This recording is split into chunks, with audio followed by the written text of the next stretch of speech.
Okay, good evening. We'll get started. My name's Claire, if you weren't here last week. And we're looking at what's called the Four Noble Truths. And last week we did the truth of suffering, and this week we're going to look at the causes for suffering. But I'll just start with the refuge and bodhicitta prayer. Refuge meaning, turning our mind to someone, something that inspires us and taking refuge there. And bodhicitta is wishing to become enlightened in order to be able to benefit other beings. So it's not just about my suffering and my liberation. We're actually driven by the fact that we're aware of the suffering of all others, and that we're just one being amongst many. And how that's kind of like, I'll save myself and leave everybody. So it's more like all beings being equal, then everybody else wants happiness the same way as I do. So therefore I'll become enlightened so that I can bring other people to happiness and enlightenment. And that's the notion of, that's bodhicitta. You often hear that word. And it means bodhi mind, bodhi being enlightened mind. And the enlightened mind is not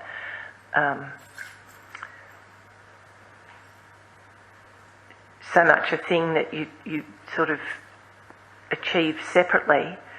That is the enlightened mind, the wish to benefit yourself, to become enlightened yourself, to be able to benefit others, is the enlightened mind.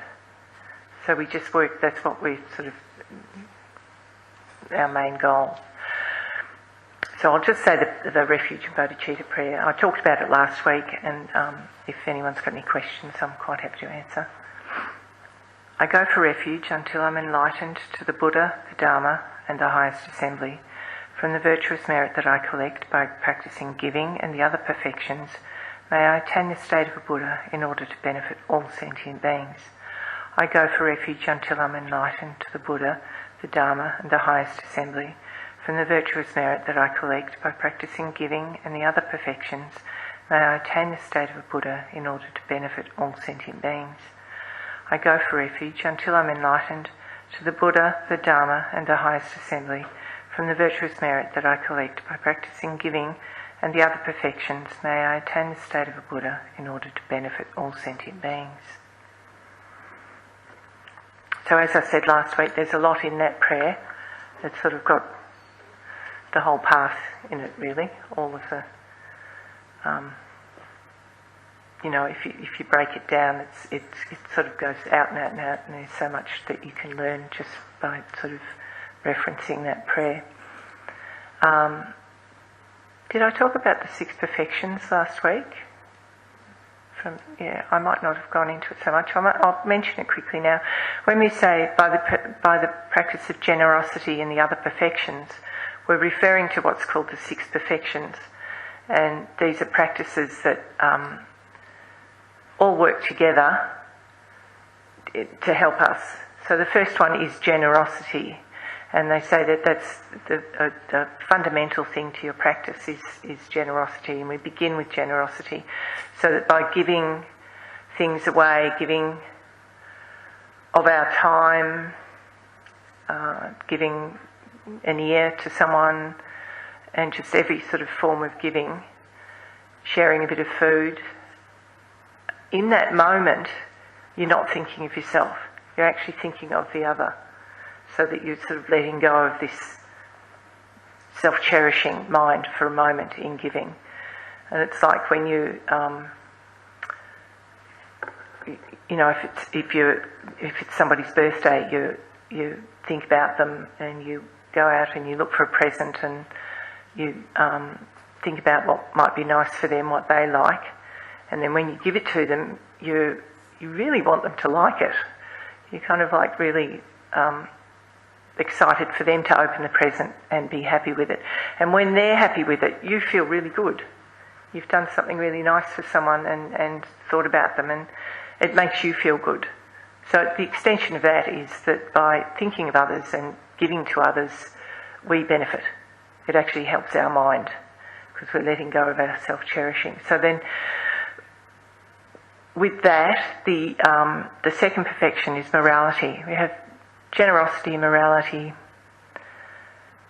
patience, joyous effort, concentration and wisdom. So morality or ethics, which is a word I think we're a bit more comfortable with than morality. It sounds a bit religious connotations. But so with ethics, when we've done this act of generosity and found that it makes us happy, and so that we want to practice being generous in every way, that because it's going to make us happy.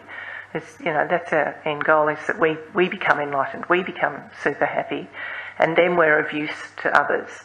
So that when we sort of figure this out, that it's actually helping us, we realise that by making the right choices makes us happy as well. So we start to kind of behave and make better choices, because that's actually going to have an effect on our mind. And by, not brushing someone off or being angry with someone and not having the sort of generosity of just being nice to them, it doesn't actually make us happy. So we start to behave better and make moral decisions. And then once we're making more ethical decisions, we sort of feel happier about ourselves as well. We're not kind of lying to get what we want, or edging, just even sort of pushing in front of someone, or getting behaving badly in traffic, and just every small thing that we do that we're actually trying to kind of do for ourselves, we sort of realise if we just stop and think for a minute, just stop and sort of look at ourselves, is this the right thing to do? And we generally, it doesn't take religion or spiritual background to know the difference between right and wrong. To start to make good decisions, you actually start to feel better about yourself, and things actually get a little bit easier because you're not sort of struggling all the time and trying to fight to get what you want, get for me all the time, and you're kind of letting that go a bit. And as you start to sort of feel better, or sort of see the logic in that, you can become more patient. You can see that, okay, that person that's pushing in traffic or being really annoying, maybe I'll just let them do it this time. I'll just kind of let go and be more patient. And that feels good. I was in a car with a friend. We drove to Torquay a couple of weeks ago, and she was so chill. I'm not good in the car. I just want to get to where I'm going. So I'll kind of like, speeding limit, but she was sort of really relaxed and had a really nice drive. And we got stuck in traffic a couple of times, and it was just so relaxing. It was just so nice. And so I tried it myself afterwards. So I was sort of like, I will consciously, me in a car, I really consciously have to make an effort to let go and relax. And it works. I feel better. And so the more I do that, the more I will want to do it. So I'm making sort of better choices, and it feels good. And that's sort of, across the board with our day-to-day lives. It just starts to feel better, and you start to feel a bit more relaxed. So as you become a little bit more patient, or you learn that patience is actually a good thing, and it's not the patience of hanging on by your fingernails thinking, I want to scream or something, this is driving me crazy, but I'll be patient. It's not like that. It's more like you understand the situation, you understand that it will be better for you not to get tense and upset, and to be able to let go. And part of that is understanding that this is not as important as I think it is. Like, I am not. We are all the centre of our own universe, but maybe I'm not the most important person in this situation, and maybe that person thinks they're the most important person in the situation. So you sort of, by being patient, you're sort of understanding a situation and actually not getting upset. That's patience. That's a real sense of patience. It's not that kind of, oh, you know, I have to be patient because I've been told. It's more like really just not getting upset, really, and being able to kind of, sort of let things happen a bit more comfortably. And then as you sort of understand that and that feels a bit better, you sort of think, oh, this is really cool. I really want to keep doing these practices. And then that becomes what they call joyous effort. You actually start to enjoy these things that are often, they're counterintuitive to us at the moment. And so, we can really start to kind of enjoy these things because they're making us feel happier, making us feel better, and that's joyous effort. And you have to be able to enjoy it. It's not, you know, there is no dogma in Buddhism. It's all about you making choices for yourself that you think are helpful. And as the Dalai Lama says, if it's not helpful, he says throw it out. Actually, he says throw it in the rubbish. But it's about just you working on your own mind, and whatever works for you, it makes you feel happier and a better person, and that's really great. So, but joyous effort is just really enjoying these practices, and you need it to sustain it because it's not going to be easy. It's not. This doesn't happen overnight, and we're constantly working and taking 10 steps backwards and then starting again and reminding ourselves and working with it. But if you feel good about it, then you'll be willing to kind of make the effort. And if you're not feeling good about it, I know personally, if something's really annoying or hard work or I can see, you know, I'm banging my head against a wall here, I'll walk away. If you're not getting happy, if you're not feeling better, or you're not getting any understanding, you're not going to sustain doing anything. And we generally, you know, we'll go and try something else. I'll walk away. But if you're sort of enjoying it, and sustaining this kind of understanding that this is really helpful and it's making me happy and I really enjoy it, that's important. You can't be sort of going, oh, I'm so holy, and then not actually really feeling happy. You know, you can pay a lot of lip service to your practice, or you can study really hard and understand the words and be academic about it and say blah, blah, blah, blah, blah. But if you're not changing in your heart, it's not going to be of much use to you. So, you know, joyous effort is really nice thing to develop. And then as you're sort of gaining these sort of understandings, your mind is actually getting clearer. You've got less anger, less attachment, less hideous chatter going on constantly, and less sort of anxiety from kind of wanting things or not wanting things, and less, your mind actually does become clearer, and you have moments where it's better than others, which means that you can sit down and meditate. Your meditation will start to get better as you're sort of clearing your mind with the sort of understandings that you're gaining, and you're meditating as well. You really should have a sort of daily practice with meditation, so that you find that your meditations may start to get clearer.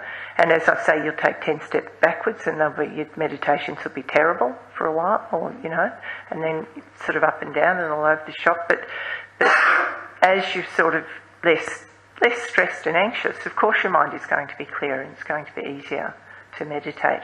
And then as your meditations get nicer, you develop your joyous effort and your patience and your ethics. So they start to work, you know, you can really feel the benefits of it. So it all kind of starts to work together.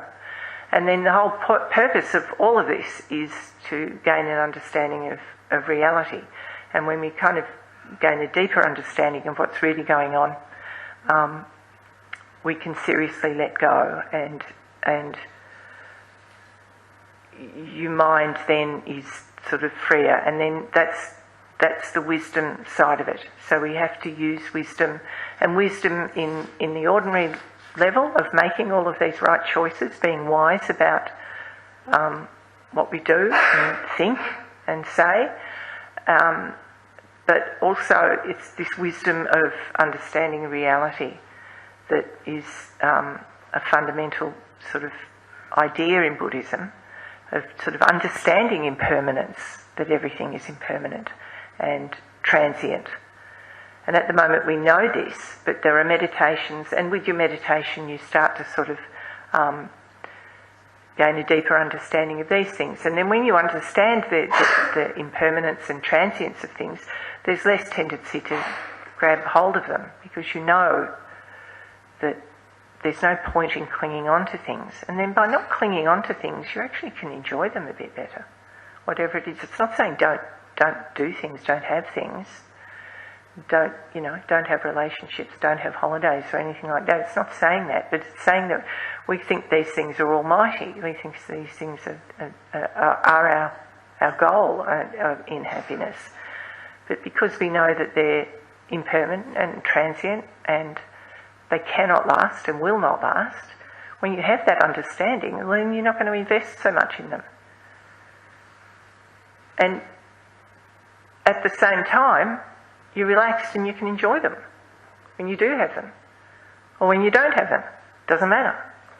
So either way, it doesn't really matter.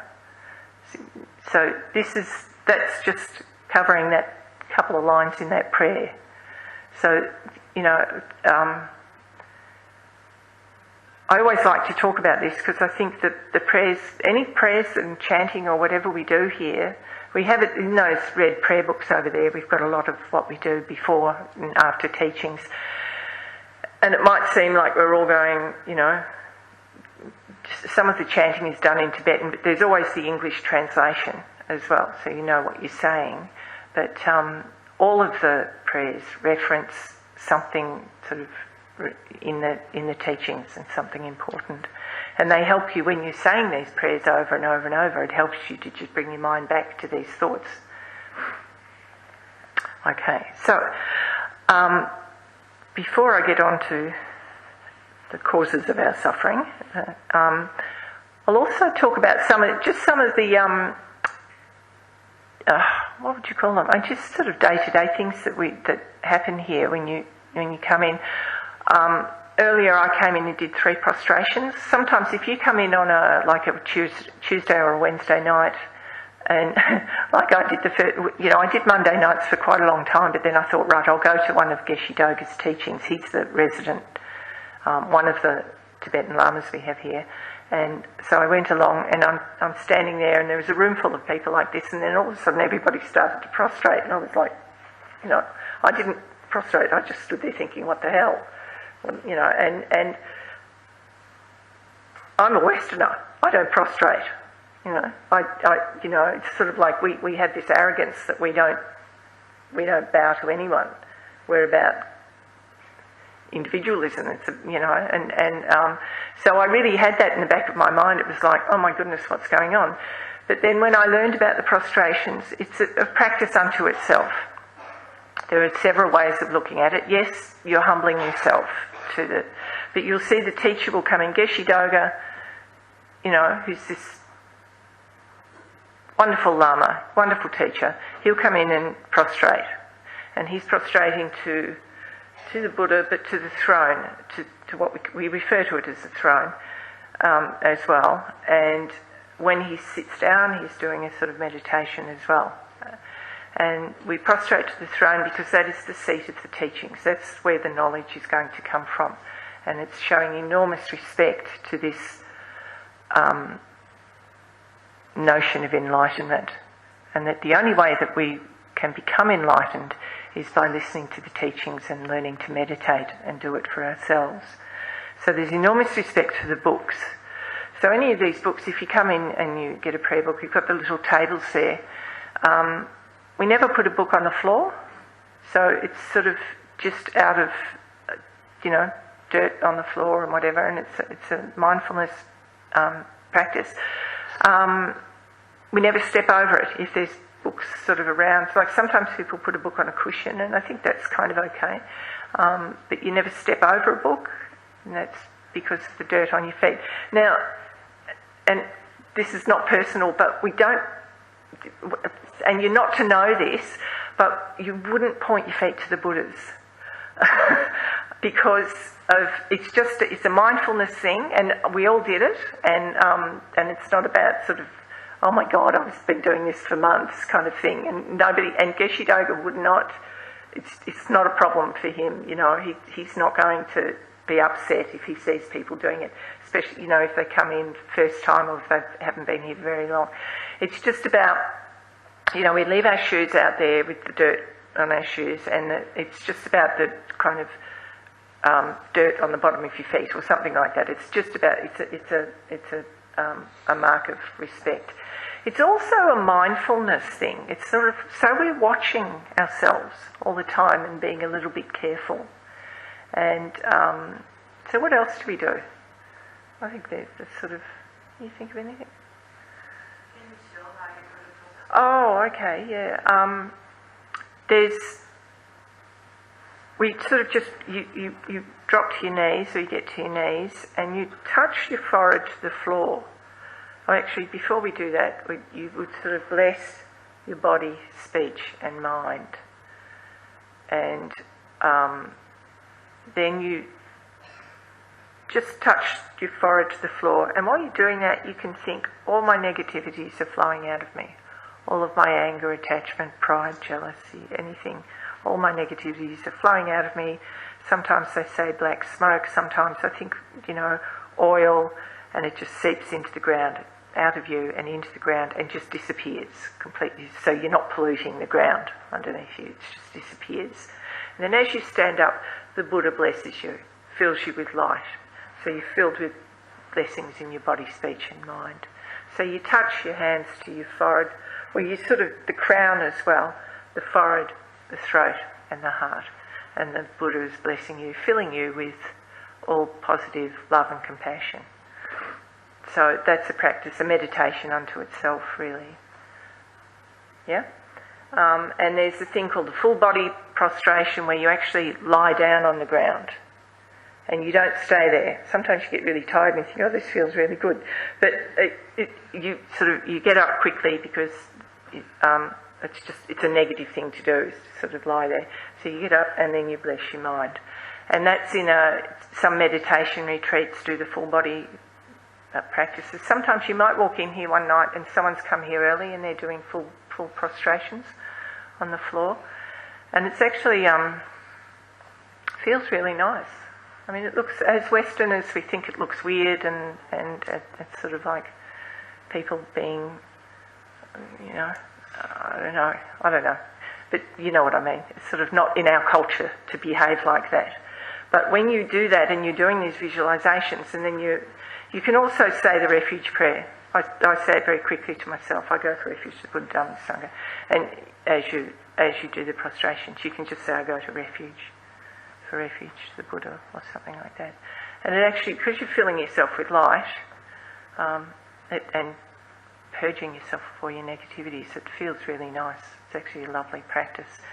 There are longer versions where you say there are mantras that you can say and all sorts of things. So this stuff just expands out now and that. What else was I going to say about that?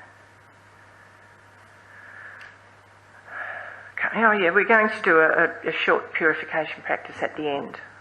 We'll talk about another sort of form of purification practice, because now we're going to talk about the causes of our suffering.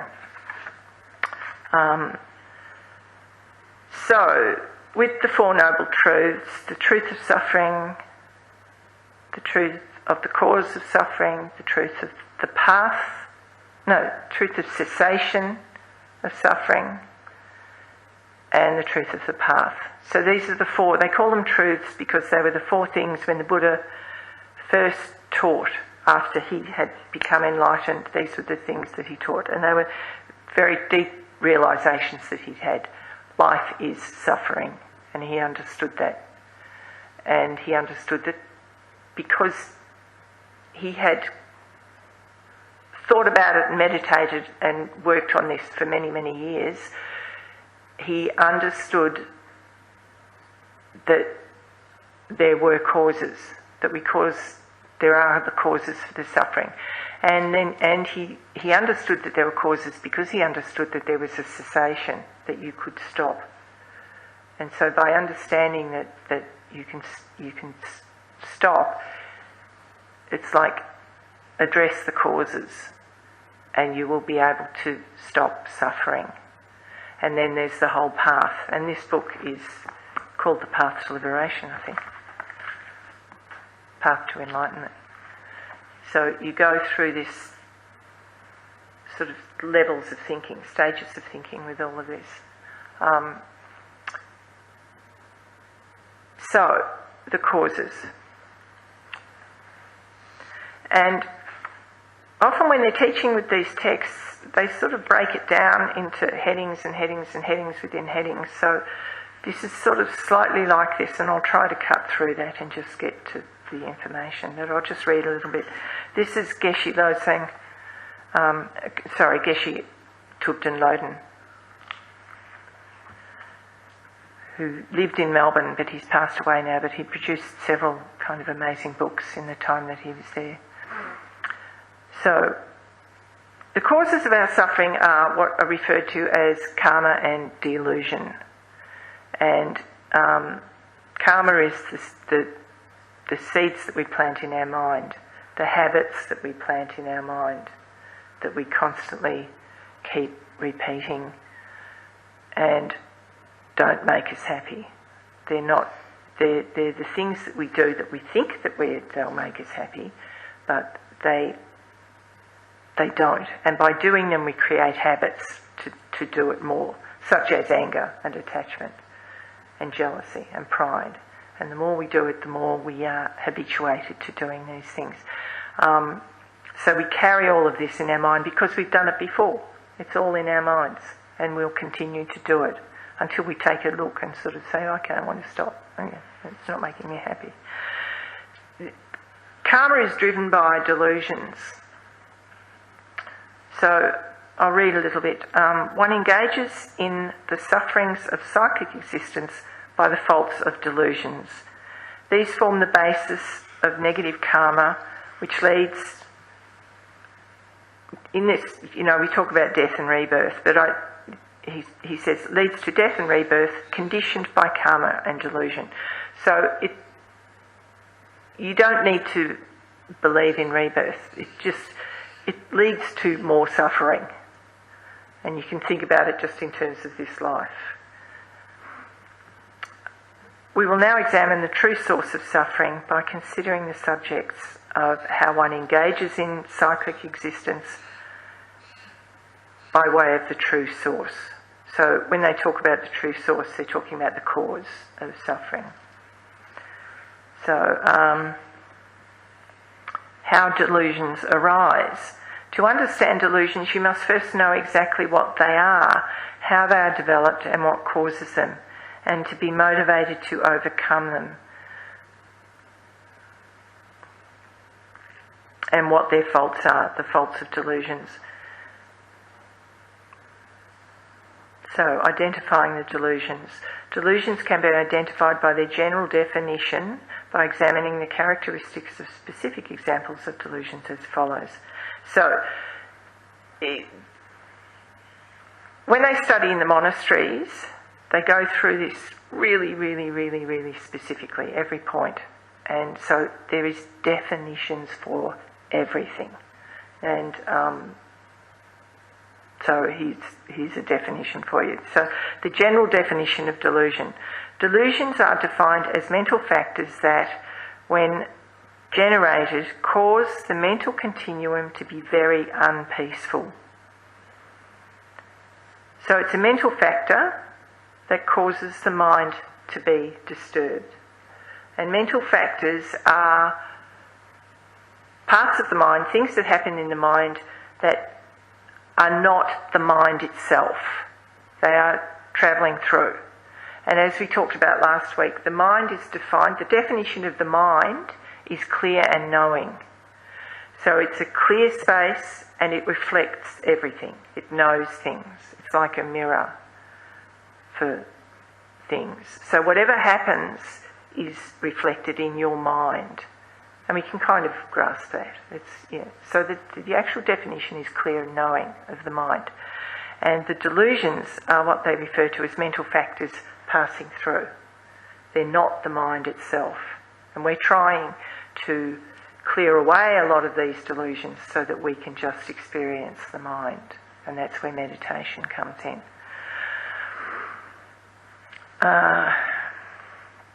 Delusions are otherwise referred to as afflictions, defilements, negative minds or contaminated minds, and they are obstructions to liberation. So you often hear these expressions, afflictions, mental afflictions, defilements, negativities and contaminated minds.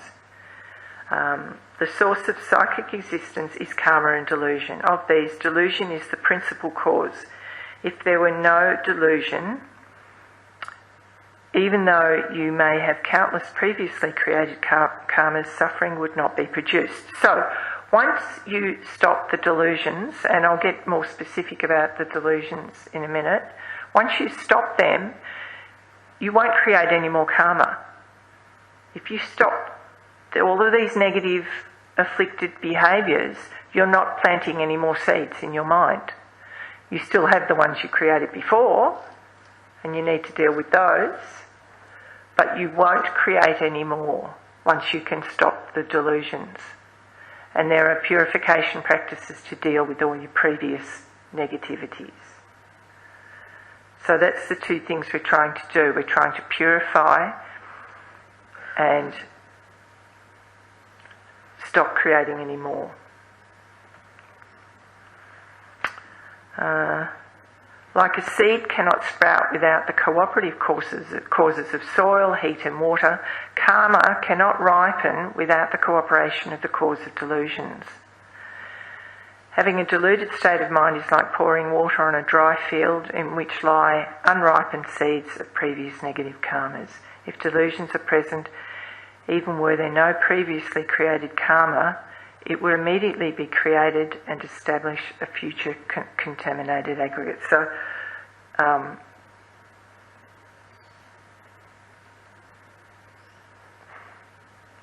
even if you say you've purified your karma, you're doing really well, and suddenly you've got a delusion, then you're planting more seeds. And so the delusions, our negative behaviours are like water in a field of seeds. They're just going to start sprouting all over the place. And those seeds produce trees that produce more seeds. That's the other thing about karma, it expands.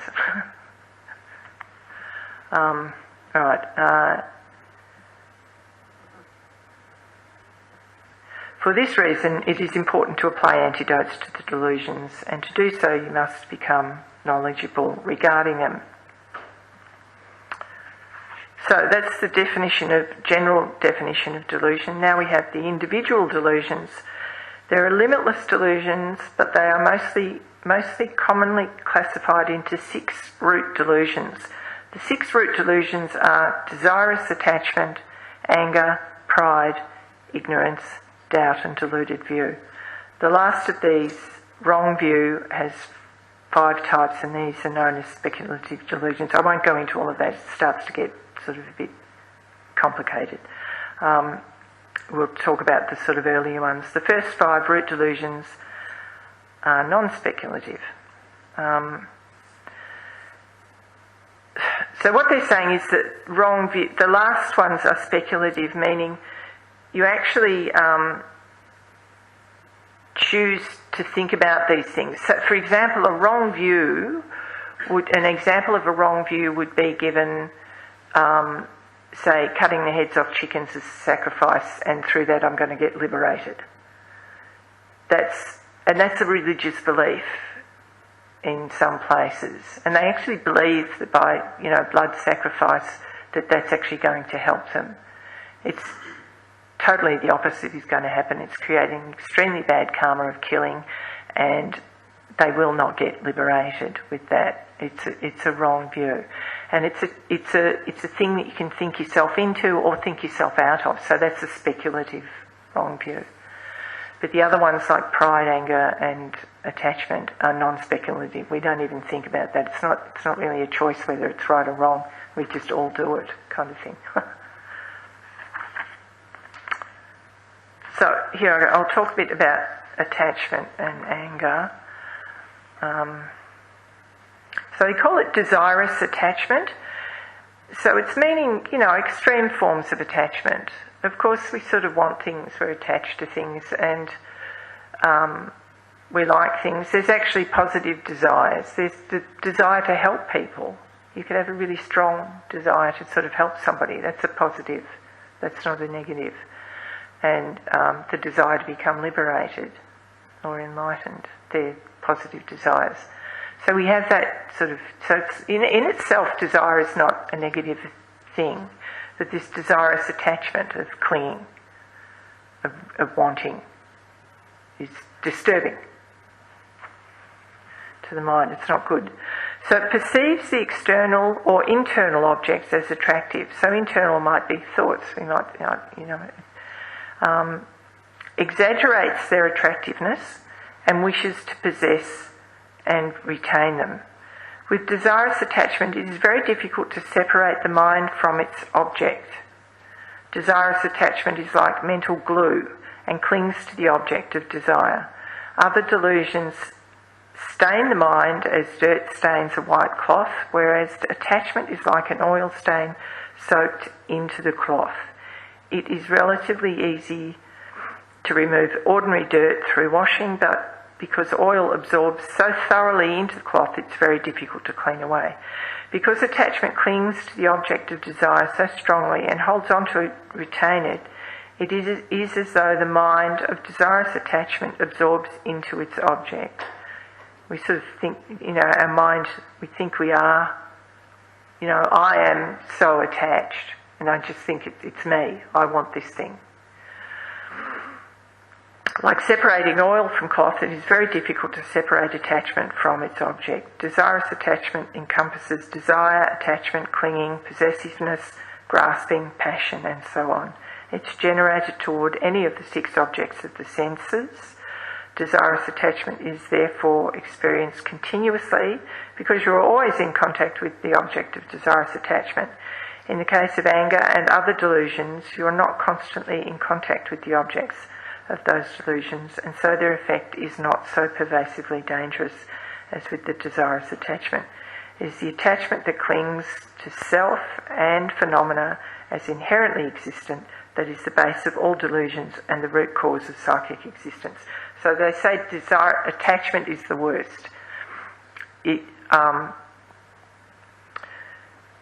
Because with attachment you want something or someone, or you want to go somewhere, or we want all of these things all the time, and we're attached to feeling happy. That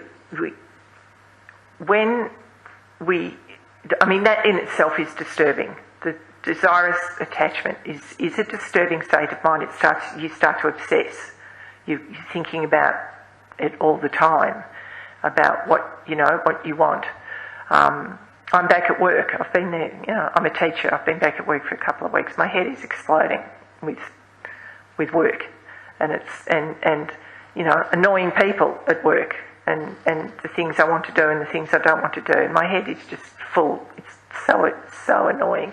Like last week, even being here last week, I know that my head was clearer last week, and I was aware this week coming in, I'm not feeling as clear as I was, as peaceful as I was.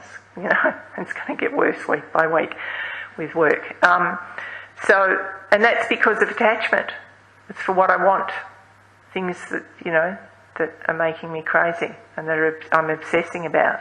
It's going around and around in my head. So that in itself is disturbing. But what attachment also does is when you don't get the things that you want, then you get angry. So you get angry because of attachment, and it's because you're either you don't get the things that you're attached to, or that you want, and so you get upset about that, and anger goes on and gets very upset about getting the things you don't want, like the annoying people, make me angry, but it's always about observing your mind. You've got to sort of watch, and I'll talk about the antidotes. I'm going to run out of time. So I'll talk a little bit about anger, all the other delusions stem from attachment. It's because we're always wanting for ourselves, and we're not wanting, but it's all about attachment for me, and attachment to my thoughts, my needs, and that everything else stems from that. Anger is a mental factor that perceives its object as unattractive and exaggerates its unattractiveness, becomes antagonistic and wishes to harm the object. You become angry at those who harm you, or harm those close to you, or side with your enemies. Your mind exaggerates the faults of unattractiveness of the object of anger and can blow these out of all proportions, so that you can see that not the slightest redeeming feature in the horror appearing to your mind. Your agitated mind then wishes to harm the object of anger in some way, whether by bodily action, speech or thought. Anger creates the heaviest negative karma. It destroys positive karma and happy states of mind, and creates the sort of stress-related tension that will not allow you to relax. As a bee loses its sting, it dies when it attacks you. So anger harms others, but harms you more. When you become angry, you lose control of your mind and become totally irrational. Intense anger will cause people to kill their parents, child, partner, or even a holy bodhisattva filled with compassion and patience. In a rational, calm state of mind, a person would not even contemplate doing such a thing, but in the heat of an angry rage, anything is possible. Patience is the opponent to anger. It eliminates your anger and malicious thoughts and reduces the anger of those wishing to harm you. So anger is only experienced in the desire realm.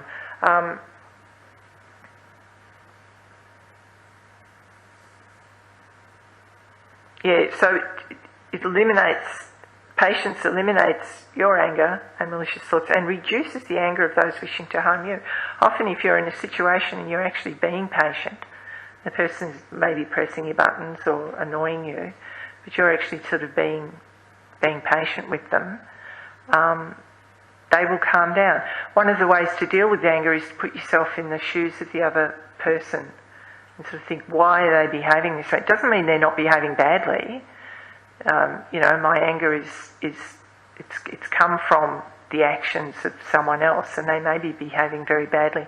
But one of the ways of dealing with it is to actually look at that person and really try and understand why they're behaving the way they are. And I think that I read somewhere else, that bad behaviour often comes from insecurity on the part of the person who's behaving that way, because they're only trying to get themselves happy by behaving that way. They think that's going to make them happy. So you can develop some compassion, and that kind of maybe lessens your anger, maybe helps you.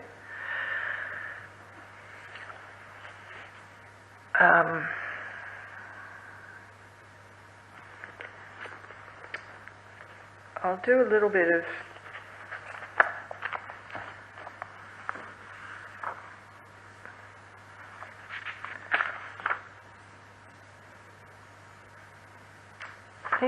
maybe we can just sort of talk about these this week, and then next week talk about how to deal with them.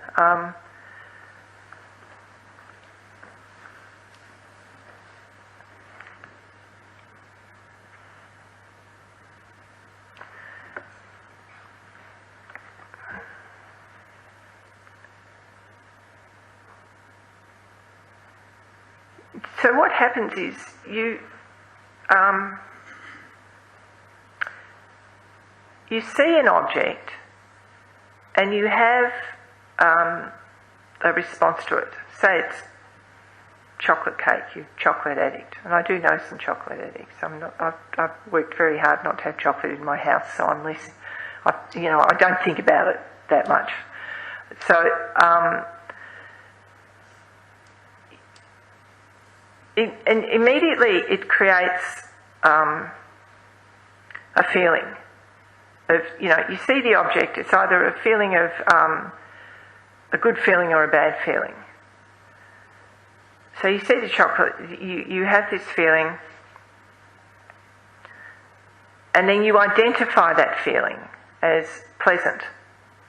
For some people, they might, an anorexic would look at chocolate and be horrified. So that would create a bad feeling for them to be, with food. So we'll say it's someone who wants the chocolate cake. So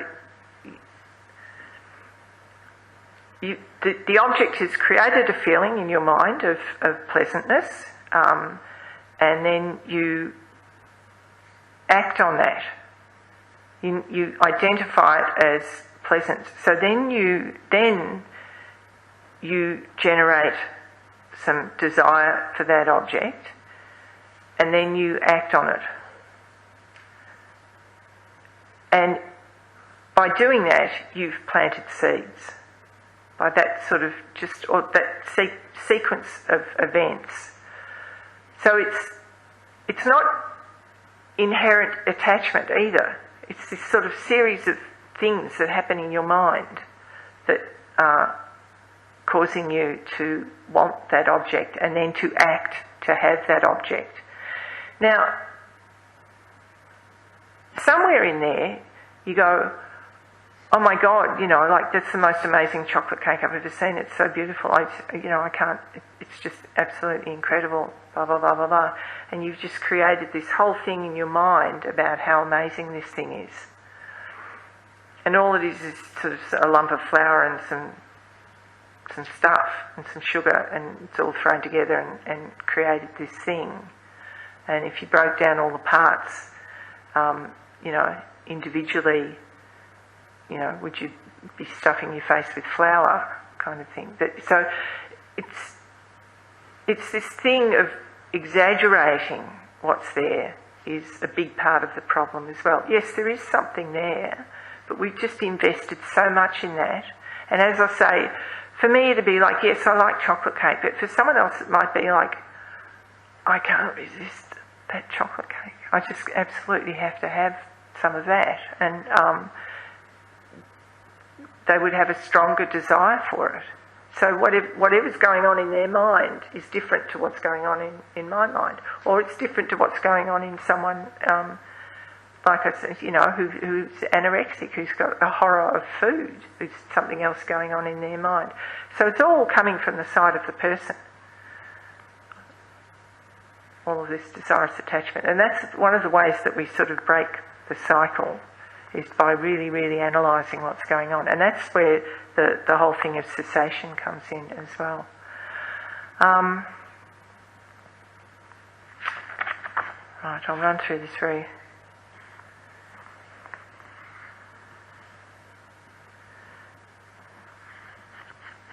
I'm trying to decide which way to go. Okay, contemplate the faults of attachment. Examine carefully the mind that experiences it.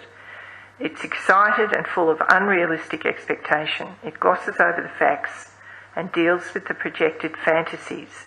It cannot see things clearly and is unable to make intelligent judgments. Is this happiness? Also, the consequences of attachment are not peace and satisfaction, but disappointment and desire for more of the same. We're planting more seeds. Desire begets desire. You have to have more of it. We're never satisfied. And the more you eat chocolate, the more you want it. And like I say, I just don't have it in my house because I can't stop thinking about it. It's there in your cupboard, and I have to go and have another piece, and it won't last the night. I can't. So I just don't, and then I don't think about it. So but it creates this sort of obsessive mind, and then I'm not happy. I've eaten a whole block of chocolate in one night, so we'll all know the pain of relationships that did not work and the grief over a loved one's death. So the suffering you experience when you're separated from an object of attachment. Recognise that attachment is not a peaceful, clear state of mind, and that it leads to dissatisfaction and unhappiness. And making a habit of it leaves on our mind stream imprints to experience more problems in the future. Attachment clouds the mind and prevents us from recognising its faults. It's very important to be honest with ourselves and to penetrate attachment's facade and analyse its real nature. Being around the Geshis, these great practitioners, a lot, and Geshe Doga, I've known him now for 25 plus years, and watching him with people and in social situations and around here, and his connections with people. And for many years there, you could go and visit him and talk to him, and he sort of, that we stopped that after probably years of him doing it, just as he got older, out of respect. And then now we have events, and he will sort of be available after the events and stuff to talk to. Some lamas are available, like they're all different. Every lama has got such a different character. But anyway, watching him, and I have travelled several times when, the trips to India, and you just sort of watch his behaviour. He treats everybody the same, absolutely everybody. And there'll be the annoying people, and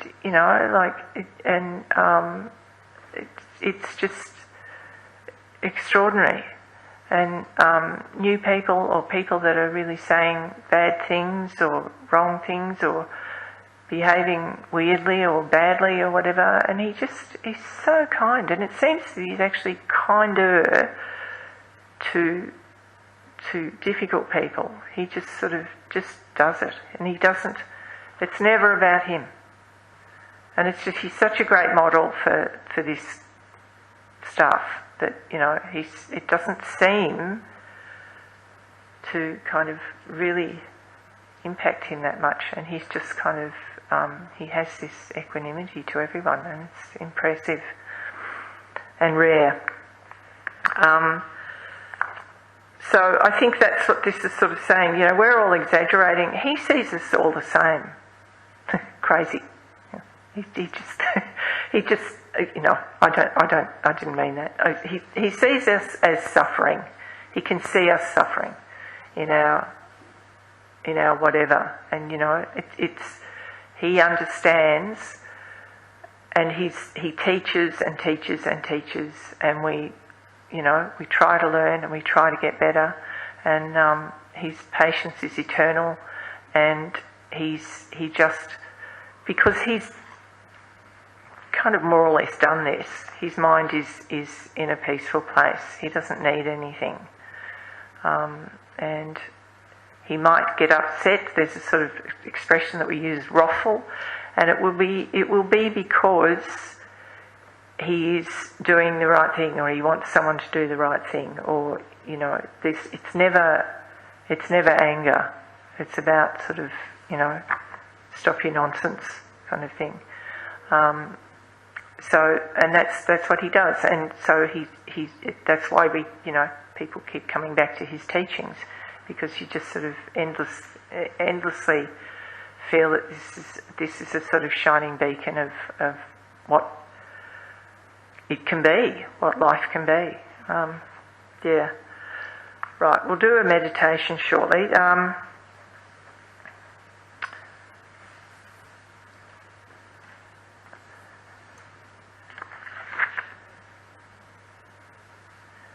Next week I will talk more about dealing with anger and attachment and the antidotes to these things. This week we're just talking about that these are the causes of our issues, and there are ways of dealing with them, and I've sort of hinted at some of them.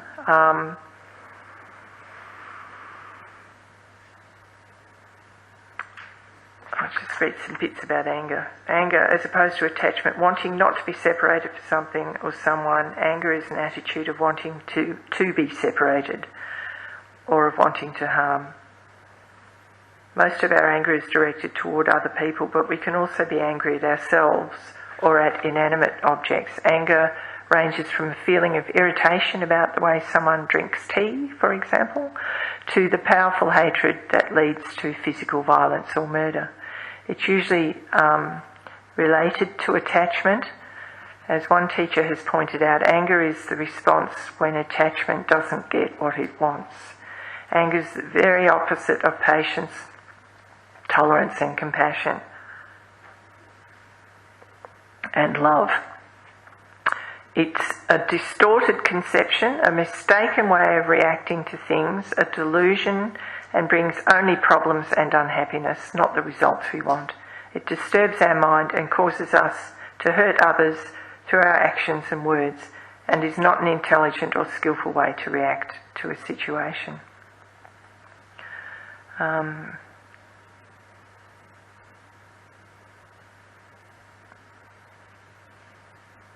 Yeah. What was I going to...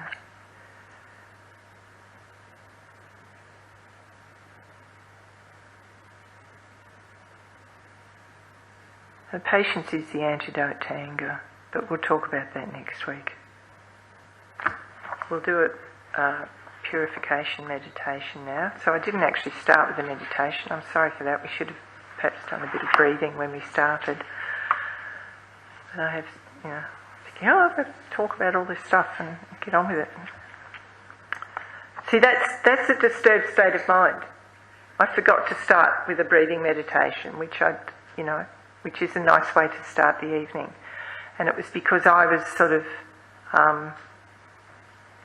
anxious about this, which means, I'm attached to doing the right thing. Or, that doesn't sound right, but anyway, it's about me. It's like sort of about me sort of getting a bit stressed and then forgetting, because my mind was kind of all over the shop. So when you have this kind of disturbed mind, you forget things, so don't. Okay, so I'll read a little bit and then we'll do the meditation. So it's called just a simple purification. There are both positive and negative aspects to our personality. On the one hand, we have love. I know what I was going to say, love and compassion. The definition of love is wanting the other to be happy. So it's not, attachment is wanting me to be happy. That's the difference between love and attachment. We think, we need attachment. Attachment's good. Relationships are good. People make me feel happy, blah, blah, blah. Attachment is when you invest, you've over-invested in other people or things to make you happy. Love is when you want others to be happy. So real love is when you're willing to, do whatever the other person needs to be happy, and that's not to do wrong things to help someone be happy. It's not about sort of, they ask you to do, misbehave or sort of go and steal for them or something, and people get so attached they'll do stuff like that. They think for a relationship they'll sacrifice stuff. So it's not like that. But if you want someone to be happy and they are behaving really badly, maybe the best thing is to walk away. And that's, in their mind, for them it will be the best thing. For you it's a good thing, but for them it might be the best thing. You're not helping them to continue to behave badly if it's violence or whatever. You can't support that, and they will not become happy in that. So you can't sort of support that. And so, but it also means if someone wants to leave you, ultimately, if you were sort of really good at this, you would say, do whatever makes you happy. If you're not happy here, if this isn't making you happy, then I want you to be happy, and maybe separating is the best thing. And that's an awesome sort of thought. And you can imagine how that would, if you could actually think that way, you would actually be left with peace rather than, oh my God, I've just been abandoned. It's sort of, rather than feeling really hurt and abandoned, and I'm not making small of that because I know what it feels like. I think everybody's had broken relationships. but then to be able to go on and just wish the other person happiness, then it releases you. You're just at peace. That's fine. And you do wish them to be happy. It's like, I'm going to say this now, I shouldn't, we've nearly run out of time. I barrack for Collingwood, and I have friends who barrack for Melbourne, and we go to the Melbourne-Collingwood game every year, and every time I go, Melbourne wins and Collingwood loses, and I'm there with my auntie and my friend, and we're in the Melbourne, he takes us up into the Melbourne stand, so we're surrounded by all the Melbourne supporters, and it's just me and Auntie Titch going, oh, with our black and white scarves on, and you're surrounded, it's this sort of thing, you've had people sort of, I've had people being really rude to me, a Collingwood supporter in the Melbourne area, and I had someone tap me on the shoulder and tell me to sit down. I was going, yay, we kicked a goal, and they just like, sit down, and so we were in very hostile territory, and we just lost. And the whole ground, all you could see was blue and red. All the black and white had gone, and it was just blue and red, and they were so happy. Like, everybody loves to beat Collingwood, like every team. But these people were going off. They were so happy. And I just thought, and you just sort of sitting there and feeling absolutely gutted. It's terrible watching your team go down, isn't it? Yeah. And then I thought, no, and these people are really, really happy, and I'm not feeling it. You're surrounded by hundreds of thousands, like tens of thousands of people. And then I thought, I remembered this, and I sort of thought, these people are really happy. That's really cool. I should be, and it's so nice to see so many people really, really happy, like this whole stadium going off and being really happy. And I thought, yeah, I need to rejoice in that and feel good about seeing so many happy people. And I just felt better immediately. I did that. And I really looked around, and just surrounded by happy people was cool. Would have been better if it was Collingwood. But anyway, it sort of works like that.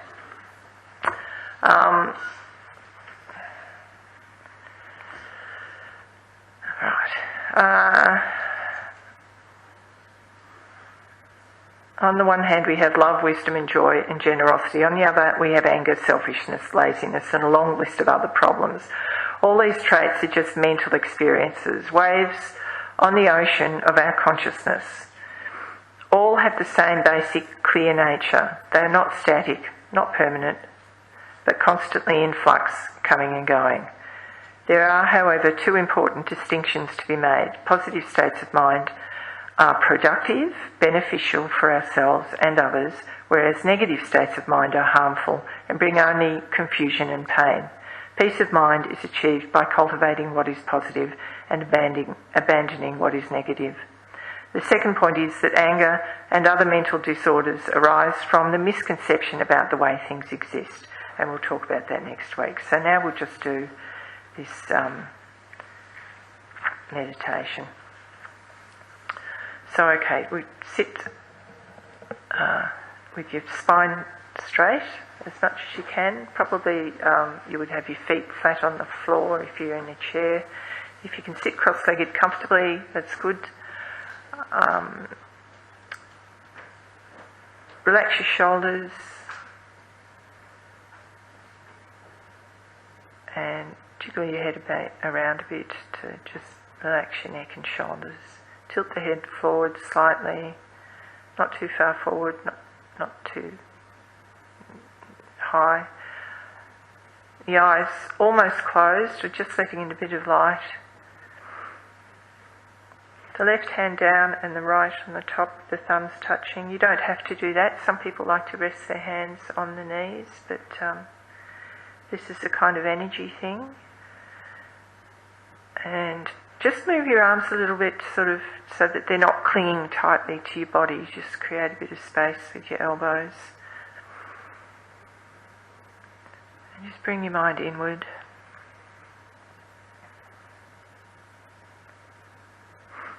Focusing on the breath for a few moments, just following the breath the in-breath and the out-breath.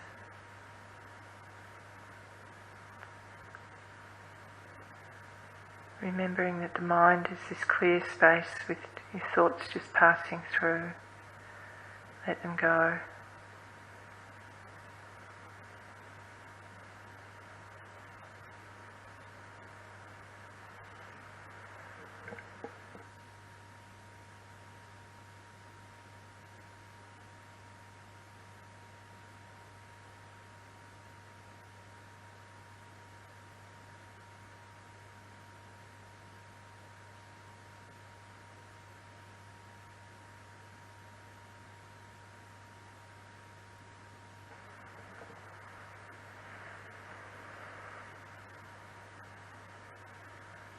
Keeping your mind just here in the present,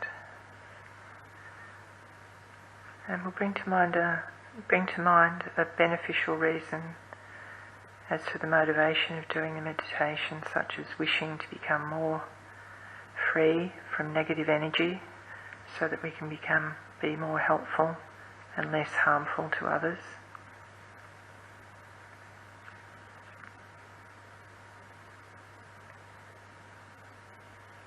Now imagine that when you inhale all the positive energy in the universe. It enters your body in the form of pure, blissful, radiant white light. Visualize this light flowing into every part of your body, filling every cell and atom, and making you relaxed, light and blissful. So do this visualization with every inhalation, breathing in this blissful white light, filled with all the positive qualities of love and compassion. Love, wishing others to be happy, and compassion, wishing them to be free of suffering. Your mind's completely filled.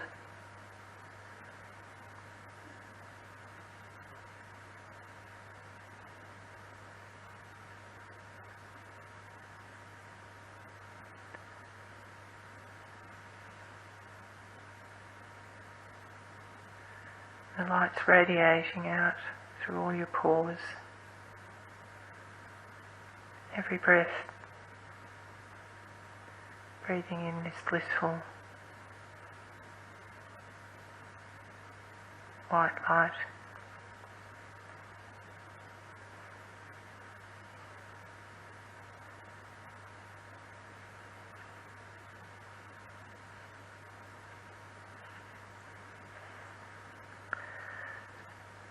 And now you begin to breathe out dark smoke with every exhalation.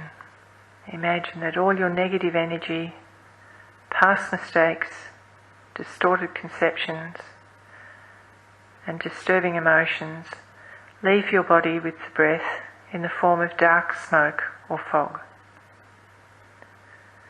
This smoke goes out into space where it disappears completely.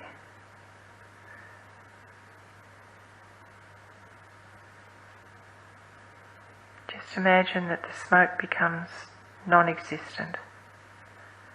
Breathing it out, and it disappears completely.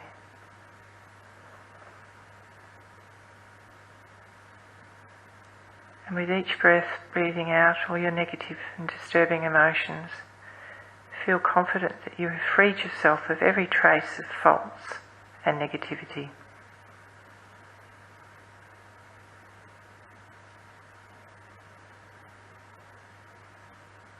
Concentrate on this experience, breathing out the dark smoke of your problems, and then breathing in the white light of good energy. So with each breath, breathing in the white light, filling your body with white light, and with the out-breath, breathing out all your negativities.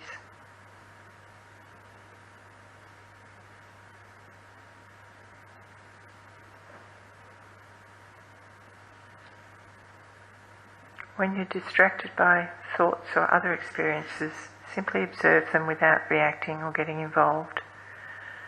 You can also transform these distractions into dark smoke and breathe them out into oblivion.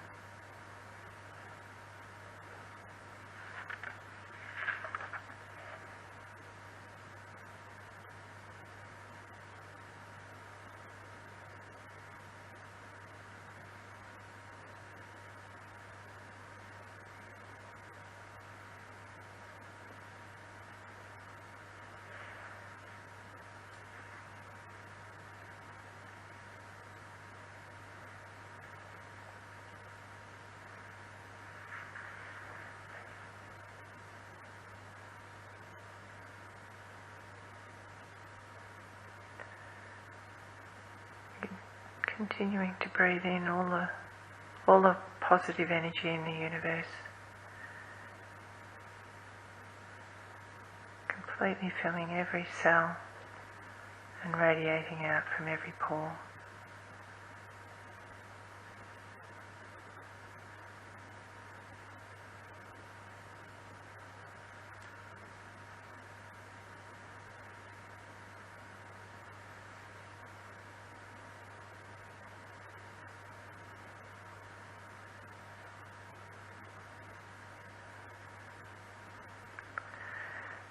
And we'll conclude the meditation by dedicating your positive energy to all beings, finding everlasting happiness and peace of mind.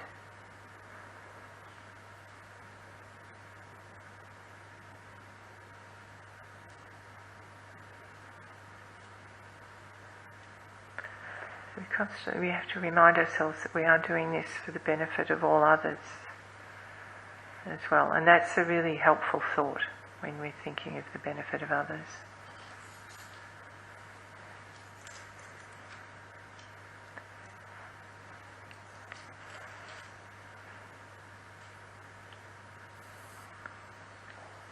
Okay, so we've covered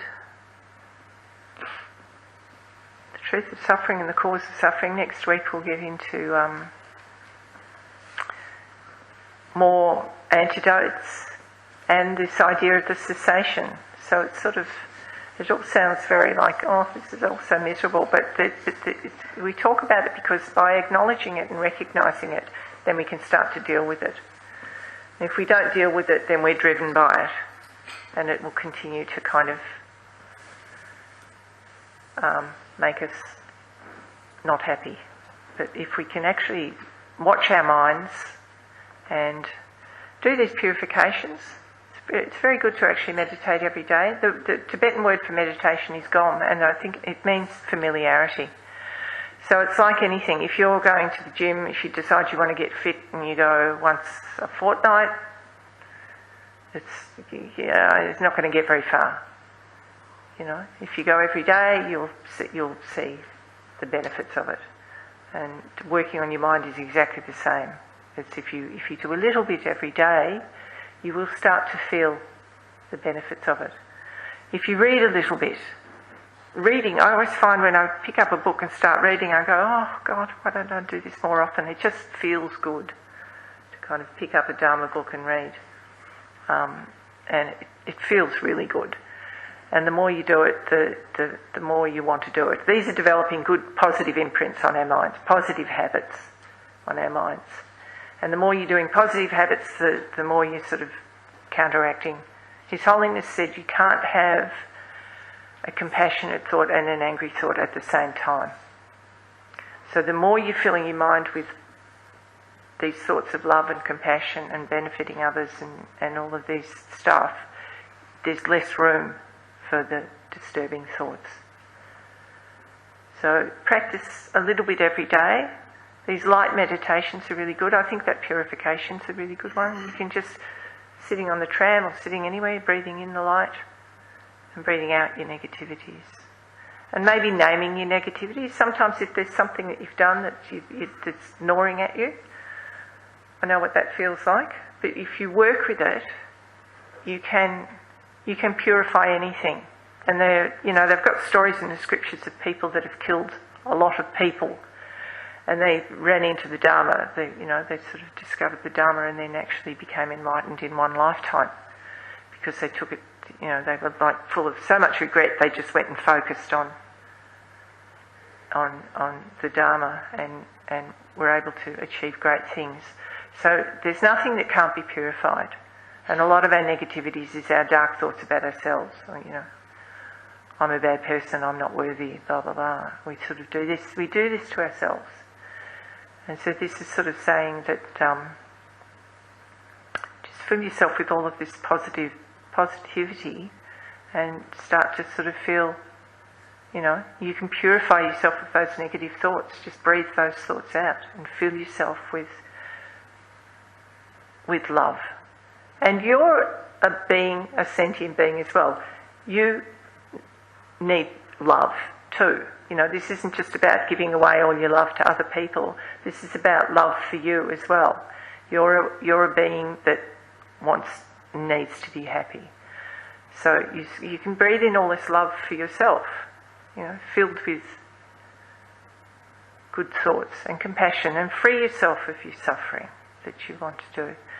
And you become less dependent on external things and people and stuff for your happiness by doing these practices.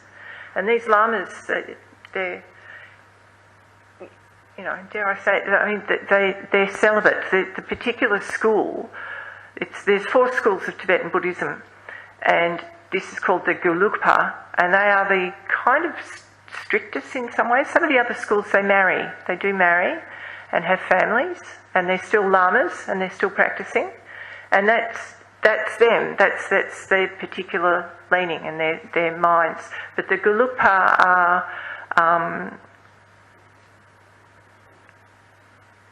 I don't know what the word is for it, but anyway, the other, sometimes the others, schools might say, they're so strict. But the thing is, Geshe Doga has no attachments. Geshe Doga is and we confuse this with, say, the Catholic Church, where they say a lot of their issues were because the priests were forced to be celibate, and then all of these issues have come up. And I have a friend who gets very angry about that, and I can't discuss it with her because I don't agree. And I think that the whole thing of celibacy, I grew up Catholic, was about this purity of mind, of not having the attachments that kind of hold you back from doing all of these good things. And then when you see these really, really good people, they just don't. They have no attachments, and hard to explain. I can talk more about it later. But I brought a young friend. She contacted me. She said, "Claire, can I come to your meditation night?" And I said, "Yeah, sure." So she came. She was about 20. She had anxiety, and she thought she'd sort of give it a go. And she came in, and we came to Geshe Doga's teaching. And she said a couple of things. I introduced her to the translator afterwards and said, this is her first time here. And he said, "How did you go?" And she just went, "Awesome." She said, "That was awesome." And it was just her first time here and listening to Geshe Doga. And she said to me, "He's the happiest old person I've ever seen." So it's like, he radiates this happiness. So whatever he's doing he's really happy. He's just sort of at peace and happy. So he has no attachments. And like I was saying, it's the root of all the other delusions come from attachment. I have kept you too long, I'm sorry. So there's a cup of tea, if you like, in the dining room. Thank you.